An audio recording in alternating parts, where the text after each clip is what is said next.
की, भारत माता की।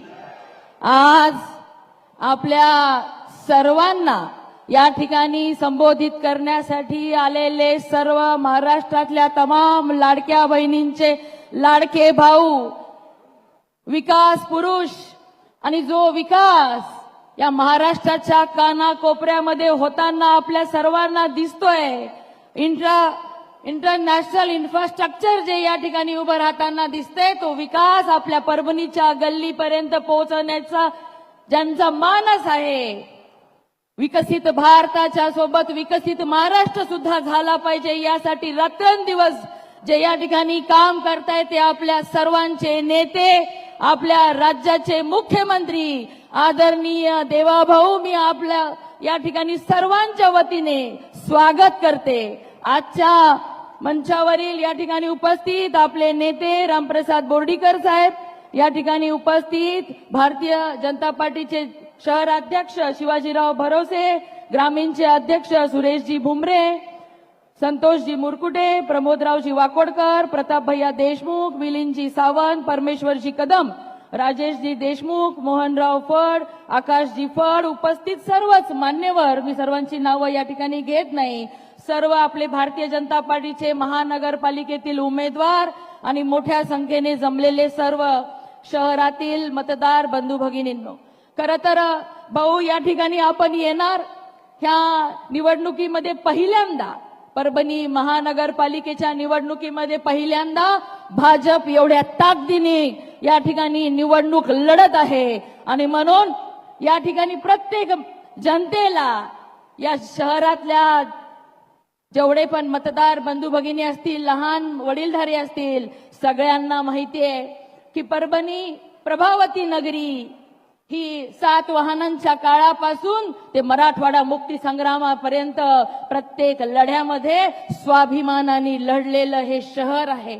पैठण बरोबरच प्रभावती नगरीचा सुद्धा उल्लेख या 7 वाहनांच्या काळामधला आपल्याला दिसतो, परंतु आज अनेक कारणांनी या परभणी ही भकास झालेली दिसते आणि आपल्याला त्या परभणीच्या चिखलात हा चिखलमुक्त परभणी कोण करणार असेल तर या ठिकाणी या चिखलामध्ये कमळ फुलवलं पाहिजे, हा विश्वास आज या शहरातल्या मतदार बंधू भगिनींना पटलेला आहे। म्हणून आम्ही बघतोय पहिल्यांदा या ठिकाणी या महानगरपालिकेच्या निवडणुकीमध्ये मी एवढा बारकाईने लक्ष देते भाऊ, या शहराचा विकास हा भरपूर झालेला आहे, मोठा वस्ती वाढलेली आहे, आमचं परभणी शहर हे चांगल्या पद्धतीने रेल्वेच्या रूटनी कनेक्ट झालेलं आहे, तुमच्यामुळेच नांदेड जालना समृद्धी महामार्गाशी हे शहर कनेक्ट झालेलं आहे आणि रेल्वेच्या दुहेरीकरणामुळे, इलेक्ट्रिफिकेशनमुळे वंदे भारत सारख्या ट्रेन आज आमच्या शहरामध्ये येऊ शकलेल्या आहेत। आमच्या शहरामध्ये एवढा सुंदर कृषी विद्यापीठ आहे आणि आपल्याच मदतीमुळे ह्या परभणी जिल्ह्याला या ठिकाणी गव्हर्नमेंट मेडिकल कॉलेज सुद्धा मिळालेलं आहे। भाऊ आपण पालकमंत्री म्हणून या जिल्ह्याच्या लेकीला या ठिकाणी जबाबदारी दिली आणि आपण मला नेहमी सांगतात आपल्याला विकासाच्या पुलाने या ठिकाणी जनतेला जोडायचं आहे, परंतु आतापर्यंत ह्या परभणी महानगरपालिकेमध्ये सर्वांनी प्रस्थापितांनी खास करून आपल्या आपल्या सोयीचं राजकारण केलं आणि केवळ राजकारणाचा विकास यांनी आतापर्यंत केला, पण खऱ्या अर्थाने परभणीच्या जनतेने ठरवलंय की आता विकासाचं राजकारण करायचंय आणि दिल्लीपासून पंतप्रधान नरेंद्र मोदींच्या नेतृत्वामध्ये 2014 पासून ज्या ज्या योजना ह्या देशातल्या प्रत्येक शेवटच्या घटकापर्यंत येत आहेत त्या योजनांचा लाभ ह्या शहरातील सर्व मंडळी घेतात आणि राज्यामध्ये देखील आपण मुख्यमंत्री म्हणून ज्या ज्या योजना या ठिकाणी आणताय त्या सर्व योजनांचे लाभार्थ्यांनी ठरवलेलं आहे की या विरोधकांच्याकडे कुठले मुद्दे नाहीयेत, काहीतरी खोटे नरेटिव्ह या ठिकाणी पसरवतात आणि जाती पातीची भिंत उभी करतात, पण या राज्याचे देवाभाऊ विकासाचा पूल बांधून जनतेला जुडलेले आहेत। ही जनतेने ठरवलेलं आहे की या महानगरपालिकेत आपल्याला भारतीय जनता पार्टीच्या पाठीशी राहून आपला राहिलेला विकास पूर्ण करून घ्यायचा आहे। भाऊ तुम्ही मला या ठिकाणी पालकमंत्री म्हणून जबाबदारी दिली आणि मला या ठिकाणी सांगायला अभिमान वाटतो की या शहरामध्येच जन्मलेली या जिल्ह्याची लेक म्हणून लहानपणापासून या शहरातच लहानाची मोठी झाली, तुमच्या आशीर्वादाने या जिल्ह्याच्या विकासाबरोबरच आमच्या महानगराचा विकास करण्याची सुद्धा संधी मला मिळाली। 1 वर्ष काम करत असताना आपल्यामुळे भाऊ आपण या ठिकाणी सर्वच आघाड्यांवरती महाराष्ट्रातल्या प्रत्येक जिल्ह्यांचा विकास व्हावा हाच ध्यास आपण नेहमी घेतला. म्हणून 1 वर्षामध्ये आपण या ठिकाणी लाडक्या बहिणी ज्या बनवलेल्या आहेत त्या लाडक्या बहिणींना फक्त आता 1500 रुपयावर न ठेवता त्यांना लखपती दिदी बनवण्यासाठी आम्ही सातत्याने प्रयत्न करत आहोत आणि 2 लाखच्या वर लखपती दिदी आमच्या जिल्ह्याच्या बनवण्यासाठी आम्ही प्रयत्न करत आहोत. भाऊ, आपण 100 दिवसाचा कार्यक्रम दिला, 150 दिवसाचा कार्यक्रम दिला. आरोग्य राज्यमंत्री म्हणून काम करत असताना मला सांगायला आनंद होतो की राज्यामध्ये सर्वात सुंदर सेवा देणारं आमचं परभणी येथील सरकारी दवाखाने आहेत आणि तालुक्याच्या ठिकाणी सुद्धा आम्ही चांगल्या पद्धतीने आरोग्याच्या सुविधा या ठिकाणी देत आहोत. आणखीन अनेक चांगल्या दर्जेदार आरोग्याच्या सुविधा देण्यासाठी आम्ही प्रयत्नशील आहोत आणि मला खात्री आहे की आपल्या मार्गदर्शनामध्ये माझ्या जिल्ह्यातल्या आणि खास करून माझ्या परभणी नगरातल्या, परभणी शहरातल्या सर्व कुटुंबाच्या आरोग्याची काळजी घेण्यासाठी आम्ही सातत्याने प्रयत्न करू. जे जे आम्ही मागू ते आपण दिल्याशिवाय राहणार नाही. भाऊ, दुर्दैवाने आमचं हे शहर हे विस्थापितांचं शहर झालेलं आहे. कारण की यापूर्वी ज्यांनी या ठिकाणी सत्ता भोगली त्यांनी कधी शहराचा विकासाचा विचार त्यांच्या मनामध्ये आला नाही. मोठ्या संख्येने आज तरुण रोजगाराच्या शोधामध्ये बाहेर जातात आणि शहरामध्ये देखील आज या ठिकाणी 10,000च्या वर कुटुंब रोजगाराच्या शोधामध्ये बाहेर गेलेले आहेत. परंतु आपल्याच मार्गदर्शनामुळे ना आपल्या सहकार्यामुळे CIIT सारख्या या ठिकाणी आपण युनिट उभं करत आहोत. 16 महिन्यामध्ये ते टाटा कन्सल्टन्सीच्या माध्यमातून उभं राहणार आहे आणि त्याच्या माध्यमातून दरवर्षी 3,000 तरुण तरुणी नोकरी मागणारे नाही तर नोकरी देणारे या ठिकाणी निर्माण करण्याचा आमचा मानस आहे. तुमचे परभणी जिल्ह्याच्या वतीने आणि खास करून परभणीकरांच्या वतीने आभार मानते भाऊ. कारण आपण जो उद्योन्मुख जिल्हा एमर्जिंग डिस्ट्रिक्टची या ठिकाणी एक योजना चालू केलेली आहे की जिल्ह्यामध्ये उद्योगधंदे वाढले पाहिजे आणि या ठिकाणी जिल्ह्यातील सुद्धा उद्योजक या मोठ्या संख्येने MIDC डेव्हलप झाल्या पाहिजे, उद्योग निर्मिती झाली पाहिजे, तरुणांमध्ये स्टार्टअपच्या कल्पना आल्या पाहिजे. यासाठी आमच्या जिल्ह्याची आपण दखल घेतली आणि उद्योन्मुख जिल्ह्यामध्ये आम्हाला स्थान दिलं. मला खात्री आहे तुम्ही परभणीकडे विशेष लक्ष देत जास्तीत जास्त इन्व्हेस्टमेंट आमच्या जिल्ह्यामध्ये येईल यासाठी निश्चितच आम्हाला सहकार्य कराल आणि आमच्या जिल्ह्यातील तरुण आमच्या देवेंद्र फडणवीस स्टार्टअप योजनेच्या माध्यमातून या ठिकाणी उद्योजक बनतील ह्यामध्ये मला निश्चित खात्री आहे. भाऊ, आमचं शहर म्हणजे या ठिकाणी उघड्या नाल्या, रस्ते, धुळीचं साम्राज्य, अनेक ठिकाणी लाईटच्या तारा लोंबलेल्या आहेत. त्यासाठी सुद्धा केंद्र सरकार आणि आपण आमच्या शहरासाठी जो अंडरग्राऊंड ड्रेनेजच्या साठी 408 कोटी रुपये आणि पाणी पुरवठ्यासाठी की दररोज पाणी मिळालं पाहिजे यासाठी वाढीव पाणी पुरवठा योजनेसाठी 157 कोटी रुपये दिलेले आहेत. त्याचे सुद्धा वर्क ऑर्डर लवकरच होतील आणि तेही काम पूर्ण होईल. आणि जुन्या गल्ल्यांमधून त्या टाकी अंडरग्राऊंड केबलिंगसाठी सुद्धा एक प्रस्ताव आम्ही सादर केलेला आहे, त्यालाही आपण मंजुरी द्याल याची खात्री मला आहे. आमच्या मध्यावती जे स्टेडियम आहे ते स्टेडियम पण पूर्ण मोडकळीस आलेलं आहे. त्याच्या सुद्धा नवीन उभारणीसाठी आम्ही 185 कोटीचा प्रस्ताव सादर केलेला आहे. तोही आमच्या जिल्ह्यातल्या खेळाडूंच्यासाठी अत्यंत महत्त्वाचा आहे, तेही आपण मान्यता द्याल ही खात्री मला आहे. आमचं दुसरं एक आम्ही विद्यापीठामध्ये 25 एकर जागा घेऊन तिथेही नवीन एक क्रीडांगण प्रस्तावित केलेले आहे आणि स्पोर्ट्स ऑथॉरिटी ऑफ इंडियाकडे आम्ही तोही प्रस्ताव पाठवलेला आहे. या ठिकाणी भाऊ आमच्या शहरामध्ये कॅनल 4ही बाजूनी आहे. खास करून प्रभाग 1, 10 आणि 15 मधल्या त्या ठिकाणी कॅनॉलच्या बाजूनी राहणाऱ्या नागरिकांना आपलं घर तुटतं की काय यासाठी इरिगेशन विभागाकडनं त्यांना काही नोटीस आलेल्या आहे. पण या ठिकाणी मी मुख्यमंत्री महोदयाच्या समोर आपल्या सगळ्यांना सांगू इच्छिते, सन्माननीय कोर्टाच्या आदेशानुसार आपल्या सर्वांच्या हक्काची घराची सोय आम्ही या शहरामध्ये करणार आहोत. घरकुलाचा लाभ 32,000 लोकांना या शहराच्या मिळालेला आहे. परंतु स्वतःच्या हक्काची जागा नसल्यामुळे ज्यांना घरकुल घेता आलं नाही त्यांना सुद्धा सुंदर स्वच्छ अशा कॉलन्या बनवून देण्यासाठी आम्ही प्रयत्न करणार आहोत. एवढंच नाही, अनेक चांगल्या गोष्टी येणाऱ्या दिवसांमध्ये आपल्याला करायच्या.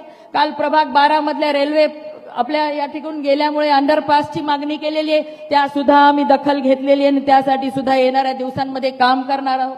दुर्दैवानं भाऊ 2012 मध्ये आमची महानगरपालिका या ठिकाणी स्थापित झाली, परंतु महानगरपालिकेचा आकृतिबंध आराखडा सुद्धा अजून झालेला नाहीये. जीएसटीचे जी अनुदान आमचं अजून प्रलंबित आहे तेही मिळालेलं नाहीये आणि या सगळ्या गोष्टी केवळ तुमच्यामुळे आम्हाला मिळू शकतात याची जाणीव या सर्व समोर बसलेल्या मतदार बंधू भगिनींना आहे. खऱ्या अर्थाने एक सुंदर, स्वच्छ, सुरक्षित सुशिक्षित असं शहर फक्त देवाभाऊंच्या विचारांचंच होऊ शकतं, विचारांमुळेच होऊ शकतं. त्यांच्या दूरदृष्टी असलेल्या या ठिकाणी काम करण्याच्या पद्धतीमुळेच होऊ शकतो. हा विश्वास देखील आमच्या मतदार बंधू भगिनींना आहे.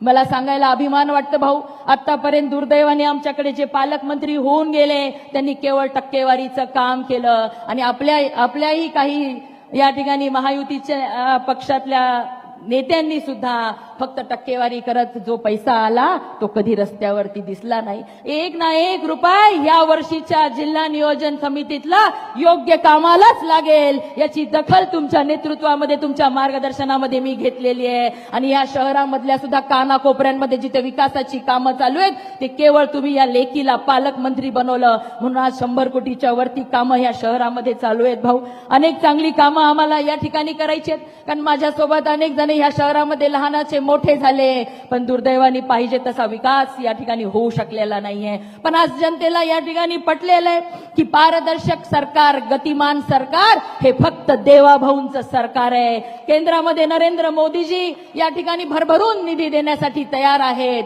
राज्यामध्ये देवेंद्र फडणवीस साहेब मुख्यमंत्री म्हणून सर्व समाजांना सोबत घेऊन सर्वांचा विकास करण्यासाठी काम करत आहे. आणि या ठिकाणी महानगरपालिकेत देखील भारतीय जनता पार्टीची सरकार आल्यानंतर विकास आपल्यापासून दूर राहणार नाही ही खात्री आपल्या सर्वांना पटलेली आहे. म्हणून आज या सभेच्या माध्यमातून आपल्या सगळ्यांना मी विचारते की येणाऱ्या आजपासून 15 तारखेला आपण आपल्या प्रभागातील भारतीय जनता पार्टीच्या उमेदवारांना निवडून देण्यासाठी प्रयत्न करणार आहात ना? आपल्याला आता सकारात्मक विषय घेऊन सकारात्मक विषयांसाठी सकारात्मक बदल घडवून आणण्यासाठी आणि खऱ्या अर्थाने ह्या परभणीचा विकास करून घेण्यासाठीची ही लढाई आपण सर्वजण आमच्या सोबत लढणार आहात ना?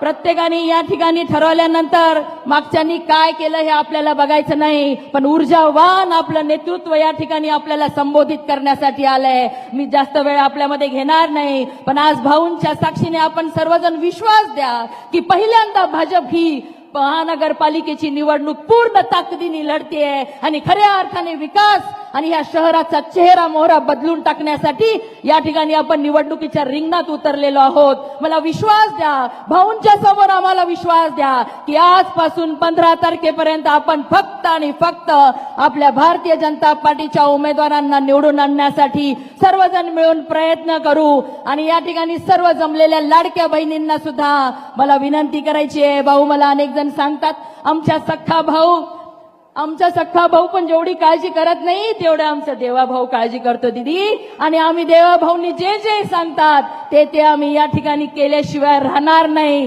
लखपती दिदी तर आमच्या 1 लाख या वर्षी बनणारच आहेत, कारण की देवाभाऊंनी सांगितलं 1 करोड लखपती दिदी आपल्याला महाराष्ट्रात बनवायच्यात, सगळ्यात जास्ती आपल्या परभणीच्या असल्या पाहिजे. यासाठी मेघना दिदी कमी पडणार नाही. पण आजच्या ह्या सभेच्या माध्यमातून एवढीच विनंती करते की एकदा तुम्ही या ठिकाणी भारतीय जनता पार्टीच्या आम्हा सर्व कार्यकर्त्यांना आपली सेवा करण्याची संधी द्या. यापुढे कुठेच आपल्याला निराश आम्ही होऊ देणार नाही. एवढंच बोलते, माझे 2 शब्द संपवते. धन्यवाद. जय हिंद, जय महाराष्ट्र.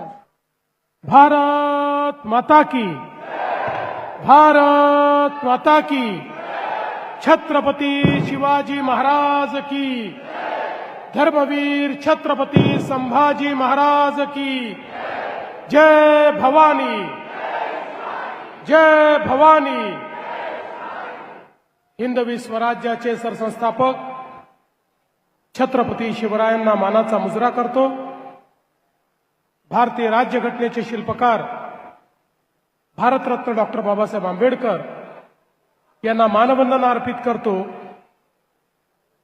आपल्या या परभणी महानगरपालिकेच्या निवडणूक प्रचार सभेमध्ये मंचावर उपस्थित असलेल्या परभणी जिल्ह्याच्या पालकमंत्री आणि ज्यांनी अतिशय कमी काळामध्ये या जिल्ह्यामध्ये प्रचंड असा विकास निधी खेचून आणला, त्या मेघना दिदी बोर्डीकर, रामप्रसादजी बोर्डीकर, शिवाजीराव भरोसे, सुरेशजी भुमरे, प्रमोदजी वाकोडकर, डॉक्टर मीना परतानी, श्री राजेश देशमुख, श्री मोहन कुलकर्णी, श्री मिलिंद सावंत, श्री प्रताप देशमुख, श्री परमेश्वर कदम, श्री संतोष मुरकुटे, मंचावर उपस्थित असलेले सर्व भारतीय जनता पक्षाचे नेते मंडळी, या ठिकाणी मोठ्या संख्येनं उपस्थित असलेल्या माझ्या सगळ्या लाडक्या बहिणी आणि तितक्याच लाडक्या भावांनो, आज मला अतिशय आनंद आहे की परभणीमध्ये आपल्या सर्वांमध्ये मी या ठिकाणी उपस्थित आहे.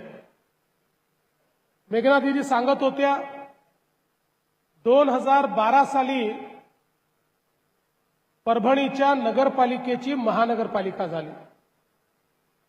म्हणजे आता 13-14 वर्ष या ठिकाणी झाले आहेत. नगरपालिकेची महानगरपालिका झाली. त्या महानगरपालिकेमुळे अनेक नेत्यांचा विकास झाला, पण परभणी शहराचा विकास मात्र होऊ शकला नाही. परभणीचे लोक फार भोळे आहेत. आम्ही नेते मंडळी या ठिकाणी येतो आणि एक डायलॉग मारतो, जगात जर्मनी, भारतात परभणी. हा डायलॉग ऐकून तुम्ही टाळ्या वाजवता आणि घरी चालले जाता. पण कधी विचार केलाय, जगात जर्मनीने इतक्या मोठ्या प्रमाणात विकास केला, पण ज्या परभणीचा इतका उज्ज्वल इतिहास आहे, ज्या परभणीला एक मोठी परंपरा आहे, त्या परभणी शहराची आज नेमकी अवस्था काय आहे? याला आपण शहर म्हणतो कारण महानगरपालिका आहे, पण शहराच्या कुठल्या सोयी आपल्याला या महानगरपालिकेच्या क्षेत्रात पाहायला मिळतात, याचा देखील कुठेतरी विचार केला पाहिजे. खरं तर बंधू भगिनींनो, आपल्या देशामध्ये स्वातंत्र्यानंतर 70 वर्ष एकच संकल्पना होती. ती चूक नव्हती, ती बरोबर होती. काय संकल्पना होती? भारत हा गावांमध्ये राहतो, गावाचा विकास म्हणजेच देशाचा विकास. पण जवळपास 70 वर्ष आमच्या राज्यकर्त्यांना या गोष्टीचा विसर पडला की भारतामध्ये शहरं देखील आहेत, त्या शहरातही लोक राहतात, त्यांच्याही सुखसोयींचा विचार करावा लागेल, शहरांचाही विकास आपल्याला करावा लागेल. राज्यकर्त्यांनी विचार केला नाही. परिणाम काय झाला? अन्न, वस्त्र, निवारा, शिक्षण, आरोग्य, रोजगार, मनोरंजन या सगळ्या गोष्टींकरता गावाकडनं लोक शहरामध्ये आले. शहराची लोकसंख्या वाढायला लागली. आलेल्या लोकांना राहायला जागा नव्हती, अतिक्रमणं झाली, झोपडपट्ट्या झाला. ज्या बिचाराला जिथे मिळेल तिथे तो राहू लागला. त्यामुळे शहरामध्ये मोठ्या प्रमाणात अनधिकृत वस्त्या तयार झाल्या. लोकसंख्या वाढल्यामुळे पिण्याच्या पाण्याची कमतरता निर्माण झाली. 7 दिवसात पाणी, 5 दिवसात पाणी, 10 दिवसात पाणी, अशा पद्धतीनं त्या ठिकाणी लोकांना पाणी मिळायला लागलं. इतकी लोकसंख्या वाढली तर नाल्या तयार झाल्या. त्या नालीतनं गटारीचं पाणी व्हायला लागलं. लोकांची विष्ठेचं पाणी हे त्यातनं व्हायला लागलं. त्याची वास, त्याची दुर्गंधी, त्यात मच्छर, डास, त्यातनं रोगराई ही मोठ्या प्रमाणात या शहरांमध्ये पसरायला लागली. आणि दुर्दैवाने तेच पाणी आमच्या विहिरीत जायला लागलं, आमच्या नाल्यांमध्ये, आमच्या नदीमध्ये, आमच्या तलावात जायला लागलं. पिण्याच्या पाण्याचे आमचे स्रोत हे मोठ्या प्रमाणात प्रदूषित होण्याची सुरुवात या शहरीकरणाच्या माध्यमातून झाली, कारण त्याचा विचारच कधी केला गेला नाही. घनकचरा इतक्या मोठ्या प्रमाणात तयार झाला. ठिकठिकाणी कचऱ्याचे ढीग आपल्याला पाहायला मिळाले. आणि कचरा उचलला तर तो कुठेतरी नेऊन डंप करायचा. त्या ठिकाणी कचऱ्याचे डोंगर उभे करायचे. त्यातनं घाणेरडे गॅसेस तयार व्हायचे. त्या गॅसेसमधनं प्रदूषण तयार व्हायचं. अशा पद्धतीनं संपूर्ण शहरी जीवन हे कुठेतरी खराब व्हायला लागलं. 7 दशकानंतर बंधू भगिनींनो, या देशामध्ये मोदीजी प्रधानमंत्री झाले आणि पहिल्यांदा देशाच्या मध्यवर्ती सरकारनं हा निर्णय केला की केवळ गावांचा विकास नाही, गावांसोबत शहरांचाही विकास करावा लागेल. शहरात राहणारा गरीब, शहरात राहणारा झोपडपट्टीवासी, शहरात राहणारा मध्यमवर्गीय या प्रत्येकाला त्या ठिकाणी सोयी द्याव्या लागतील. आणि म्हणून भारताच्या इतिहासामध्ये पहिल्यांदा देशाच्या केंद्रीय सरकारने शहराच्या विकासाच्या योजना सुरू केल्या. हजारो कोटी रुपये हे शहराच्या विकासाकरता दिले. या ठिकाणी आपल्याला कल्पना आहे स्मार्ट सिटीची योजना, अमृत शहरांची योजना, स्वच्छ भारत शहरे योजना, प्रधानमंत्री आवास शहरी योजना, अशा अनेक योजना मोदीजींनी सुरू केल्या. आणि या योजनांच्या माध्यमातून शहरातल्या गरिबांना, शहरातल्या मध्यमवर्गीयांनाही चांगलं जीवन मिळालं पाहिजे हा प्रयत्न सुरू केला. आज बघा प्रधानमंत्री आवास योजनेमध्ये मोठ्या प्रमाणात गरिबांकरता, झोपडपट्टीवासियांकरता, बेघरांकरता मोदीजींनी घरं उपलब्ध करून दिले. घरं तर उपलब्ध झाले, पण आमच्या लक्षात आलं की लोकांजवळ जमिनीचे मालकी हक्काचे पट्टेच नाहीत. आणि मालकी नसल्यामुळे मोदीजींनी दिलेले घरं हे जनतेला मिळू शकत नाही. 2च महिन्यापूर्वी आपल्या सरकारने निर्णय घेतला, ज्या ठिकाणी झोपडपट्टी आहे, ज्या ठिकाणी अतिक्रमण आहे, जो रहिवासी अतिक्रमण करून बसलेला आहे त्या प्रत्येकाला त्याच्या जमिनीचा मालकी हक्काचा पट्टा हा आता आपलं सरकार त्या ठिकाणी देणार आहे. आणि केवळ मालकी हक्काचा पट्टा देऊन आपण थांबणार नाही, तर त्यांना घर बांधण्याकरता, पक्क मकान बांधण्याकरता त्या ठिकाणी आपण प्रधानमंत्री आवास योजनेतनं पैसे देखील देणार आहोत. आपला प्रयत्न आहे. आज महाराष्ट्राच्या ग्रामीण भागामध्ये मोदीजींनी 30 लाख घरं दिली आहेत. एकही कच्चं घर हे पुढच्या 2 वर्षात राहणार नाही. शहरामध्येही प्रत्येक गरीबाला पक्क घर देण्याकरता आता मोदीजींनी आपल्याला निधी पण दिलाय आणि आता जागेचे प्रश्न देखील सुटतायत. त्यामुळे आपला प्रयत्न आहे पुढच्या 5 वर्षामध्ये माझ्या परभणी शहरात राहणारे गरीब, झोपडपट्टीवासी, अतिक्रमणधारक यांना जमिनीची मालकीही मिळाली पाहिजे आणि पक्क घरही मिळालं पाहिजे. आणि म्हणूनच आम्ही तुमच्या समोर मत मागण्याकरता आलो. ते याकरता नाही की केवळ खुर्च्या तोडायच्या आहेत, तर सामान्य माणसाच्या जीवनामध्ये एक सकारात्मक परिवर्तन आपल्याला घडवायचं आहे. आज बघा परभणी सारख्या शहरामध्ये भुयारी गटाराची योजना नव्हती. आमच्या मेघना दिदींच्या प्रयत्नातून माननीय मोदी साहेबांच्या अमृतच्या योजनेमधनं आपल्या परभणी शहराला मोदीजींनी 409 कोटी रुपये या ठिकाणी दिले. 409 कोटी रुपयाची भुयारी गटाराची योजना. तुम्ही विचार करा, 10 वर्षापूर्वी 409 कोटी सोडा, 9 कोटी रुपये देखील परभणीला कोणी द्यायला तयार नव्हतं. पण मोदीजींच्या नेतृत्वात 409 कोटी रुपये त्या ठिकाणी दिले. आणि एवढंच नाही तर आम्हाला हे माहिती आहे, परभणी सारख्या छोट्या महानगरपालिकेत जो 30% हिस्सा भरावा लागतो तो भरण्याकरता पैसे नाहीत. आणि म्हणून राज्य सरकारच्या वतीनं मी हा निर्णय केला की ते 30% देखील राज्य सरकारच्या माध्यमातून आम्ही देऊ. त्यामुळे परभणी सारख्या शहरामध्ये या ठिकाणी आता निविदा प्रकाशित झाल्या आहेत आणि पुढच्या काळामध्ये या ठिकाणी नाल्यांमधनं गटारी वाहणार नाही, तर भुयारी गटारातनं त्या ठिकाणी मैला वाहील आणि तो मैला एसटीपी मध्ये जाईल. एसटीपी मध्ये त्याच्यावर प्रक्रिया होईल, त्यातला मैला बाजूला होईल, त्यातनं खत तयार होईल आणि मग जे शुद्ध केलेलं पाणी आहे तेच पाणी सोडण्यात येईल. आपल्या नदीमध्ये, नाल्यांमध्ये, विहिरीमध्ये जाणारं पाणी हे प्रदूषित पाणी नसेल, ते स्वच्छ पाणी असेल. अशा प्रकारची अमृतची योजना मोदीजींच्यामुळे आपल्या परभणी शहराला मिळाली.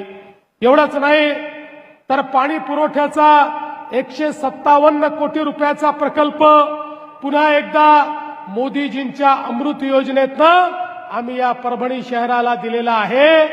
आम्ही तो दिवस पाहतोय की ज्या दिवशी परभणीच्या प्रत्येक घरामध्ये आमच्या माता भगिनींनी नळ उघडल्यानंतर शुद्ध पिण्याचं पाणी दर दिवशी येईल अशा पद्धतीनं हे काम करतोय. इथेही मोदीजींनी जे पैसे दिले आहेत त्याच्या व्यतिरिक्त 30% पैसे हे आपल्या महानगरपालिकेला द्यायचे आहेत. तेही पैसे महानगरपालिकेकडे नाहीत, तेही राज्य सरकार या ठिकाणी देईल हे सांगण्याचा माझा प्रयत्न आहे. एवढंच नाही, एक काळ असा होता की कचरा म्हणजे आपल्या डोक्यावरची लायबिलिटी होती.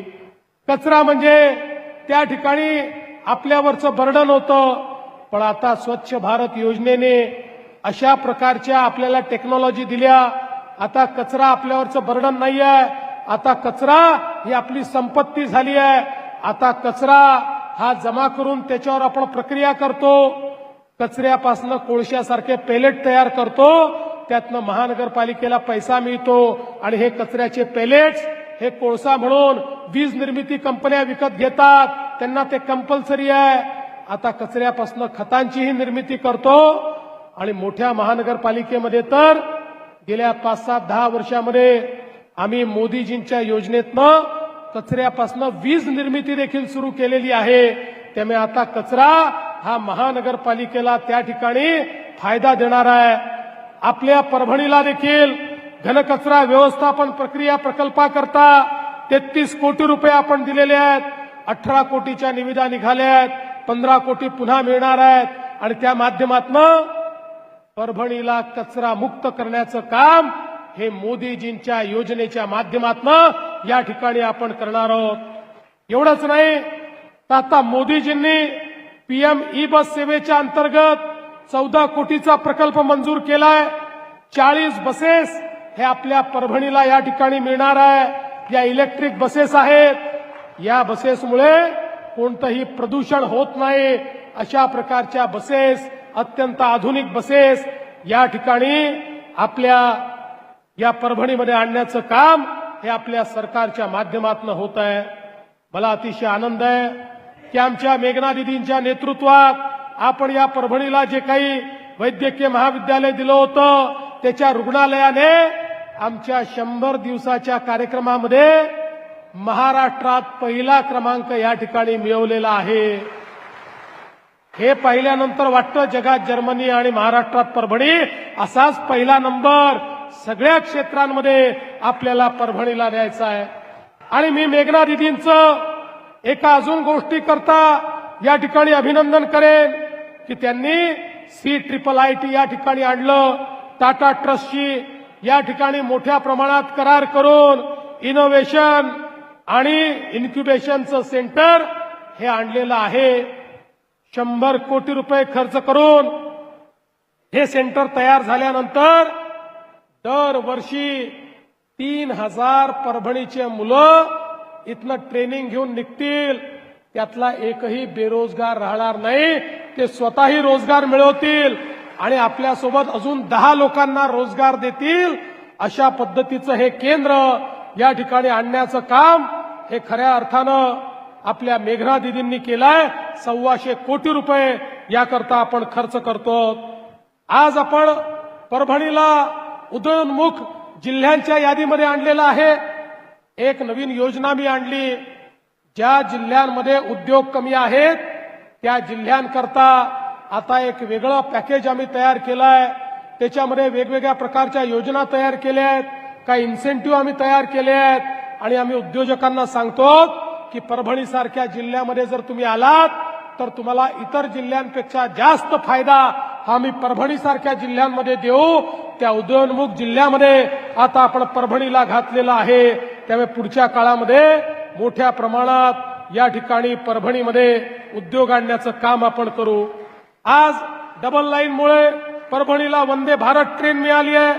जालना नांदेड मार्गामुळे समृद्धी महामार्गाशी तुम्हाला जोडलेला आहे. त्या माध्यमातून देखील मोठ्या प्रमाणात लॉजिस्टिकचं काम या ठिकाणी आम्ही करणार आहोत. आमच्या मेघना दीदींनी सांगितलं की शहरामध्ये विजेच्या तारांचं असं जाळं आहे, कोणची तार कुठे जाते समजत नाही आणि कोणची तार कोणाच्या उरावर पडेल हेही लक्षात येत नाही. त्यामुळे मेघना दीदी काळजी करू नका. तुम्हीच ऊर्जा मंत्री आहे. ऊर्जा खातं तुमच्याकडेच आहे. आणि मी मुख्यमंत्री म्हणून तुम्हाला अधिकारही दिले आहेत. त्यामुळे तुम्हाला जे जे अंडरग्राऊंड करायचं आहे त्याची योजना तयार करा आणि या सगळ्या वाहिन्या तुम्ही अंडरग्राऊंड करून टाका, हे तुम्हाला या निमित्ताने निश्चितपणे मी सांगतो. आणि एवढंच नाही तर मला माहिती आहे जायकवाडीच्या कालव्याच्या लगतच्या लोकांना नोटिसेस आल्या आहेत.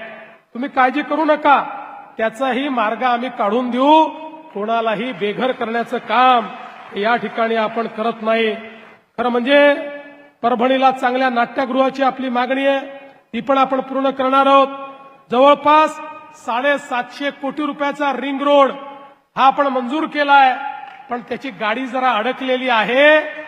आता दीदी आणि मी गाडीला धक्का मारतो, म्हणजे पुढच्या काळात हा रिंग रोड देखील निश्चितपणे या ठिकाणी आपण आणू. खरं तर मी तुम्हाला एवढंच सांगण्याकरता आलो आहे, अनेक वर्ष परभणीकरांनी खूप लोकांना संधी दिली. त्यांनी संधीचं काय केलं मला माहिती नाही, पण तुम्ही बघा ज्या ज्या शहरामध्ये भारतीय जनता पक्षाला संधी मिळाली त्या शहराचा चेहरा आणि चित्र हे मी बदलून दाखवलंय. हे तुम्ही कुठल्याही शहरात जाऊन पहा, तुम्हाला त्या ठिकाणी पाहायला मिळेल. खरं म्हणजे आज या ठिकाणी माझ्या लाडक्या बहिणी इतक्या मोठ्या प्रमाणात आलेल्या आहेत. आपल्याला माहिती आहे ज्यावेळेस प्रचंड मोठं बहुमत या महाराष्ट्रात आम्हाला मिळालं, एकट्या भाजपच्या 137 जागा आल्या, तर लोक म्हणायला लागले आता भाजपला एवढ्या जागा मिळाल्या, आता पहिलं काम हे काय करणार, लखपती दीदी योजना बंद करणार. पण बहिणींनो 1 वर्ष झालं योजना बंद झाली नाही, आणि जोपर्यंत तुमचा देवा भाऊ हा मुख्यमंत्री आहे तोपर्यंत योजना बंद होणार नाही. पण मी दीदींना सांगितलंय, दीदींनी मनावर घेतलंय, या ठिकाणी माझ्या लाडक्या बहिणींना केवळ लाडक्या बहिणी ठेवायचं नाही आहे, माझ्या लाडक्या बहिणींना लखपती दीदी बनवायचं आहे. महाराष्ट्रामध्ये 50 लाख लखपती दीदी झाल्या. दीदी आमच्या मेघना दीदींनी त्यात 1 लाख लखपती दीदी या परभणी जिल्ह्यातनं केले आहे. आता यावर्षी 1 कोटीपर्यंत आपण पोहोचणार आहोत. दीदी या महानगरपालिकेच्या निवडणुकीनंतर या ठिकाणी आपला महापौर बसेल, त्याच्या बरोबर 1 वर्षांनी मी पाहायला येणार आहे, आणि त्यावेळी मी केलेल्या कामांचा आढावा तर घेईलच, पण पहिला आढावा हा घेणार की माझ्या किती लाडक्या बहिणींना तुम्ही लखपती दीदी केलं, याचा आढावा सगळ्यात पहिल्यांदा मी घेणार आहे. बंधू भगिनींनो, या परभणीच्या विकासाच्या आड जो येईल त्याला आई प्रभादेवीच्या आशीर्वादाने त्याच ठिकाणी नेस्तनाबूत केल्याशिवाय आम्ही राहणार नाही, हे सांगण्याकरता मी आलो आहे. आणि म्हणून खऱ्या अर्थानं प्रभावतीच्या या नगरीमध्ये माझी आपल्या सर्वांना विनंती आहे, किती वर्ष आपण जुना इतिहास सांगणार आहोत, आता भविष्य तयार करण्याची वेळ आली आहे. इतिहासात जगणारे हे इतिहासातच मरून जातात. इतिहास लक्षात ठेवायचा असतो, इतिहासाचा सन्मान करायचा असतो, पण भविष्याचा मार्ग हा आपल्याला कोरून काढायचा असतो. तो भविष्याचा मार्ग, परभणीच्या भविष्याचा मार्ग कोरण्याकरता या ठिकाणी मेघना दीदीच्या रूपामध्ये तुम्हाला पालकमंत्री इतक्या वर्षानंतर पहिल्यांदा मी दिलेला आहे. त्या पालकमंत्र्याचे हात तुम्हाला मजबूत करावे लागतील. या परभणीमध्ये भाजपचा झेंडा तुम्ही लावा. 15 तारखेला कमळाची काळजी तुम्ही करा. त्यानंतर 16 तारखेपासून 5 वर्ष तुमची काळजी हा देवाभाऊ करेल, हा विश्वास तुम्हाला देतो आणि माझं बोलणं संपवतो. धन्यवाद. जय हिंद, जय महाराष्ट्र.